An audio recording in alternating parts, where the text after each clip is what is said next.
অনেক দিন ধরে পটল খেতে খেতে পটল আর কেউ খেতে চাইছে না। তো যেহেতু পটল আনা হয়েছে আছে, তো কী সবজি বানাবো ভাবলাম পটল দিয়ে। তো ভাবলাম পটল দিয়ে পোস্ত বানাই, তো ওই জন্য আমি পটল আর আলুকে ডুমো ডুমো করে কেটে রেখেছিলাম। তো কড়াইতে তেল দিয়ে দিয়েছি, তেল দিয়ে আর পটল আর আলুটা দিয়ে দিলাম, আর এর সাথে সামান্য পেঁয়াজও দিয়ে দিচ্ছি। পেঁয়াজটা আগে দিলে হতো, তো আমি আর খেয়াল করিনি, তো পেঁয়াজটা দিয়ে দিলাম, একসাথে ভাজা হয়ে যাবে।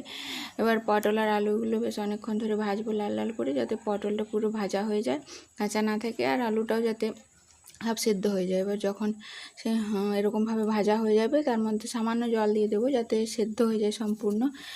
এবার সেদ্ধ হয়ে পুরো জলটা শুকিয়ে গেলে আমি বেটে রাখা পোস্তটা ঢেলে দেবো। আর পোস্ততে তো কোনো মশলাই লাগে না, শুধু লবণ দিলেই হয়ে যায়। তো পোস্তটা আমার বাটা আছে, আর তেল দিয়ে ভেজে আর সেদ্ধ করে এবার পোস্ত বাটাটা দিয়ে দিচ্ছি। তো পোস্তর বাটাটা দিয়ে আর নেড়ে চেড়ে নামিয়ে নেবো। সামান্য লঙ্কা যে যেরকম খাবে সেরকম স্বাদ অনুযায়ী দিয়ে আর নামিয়ে নেবেন। এটা বেশ একটু শুকনো শুকনো হবে, আর গরম ভাতের সাথে খেতে দারুণ লাগবে।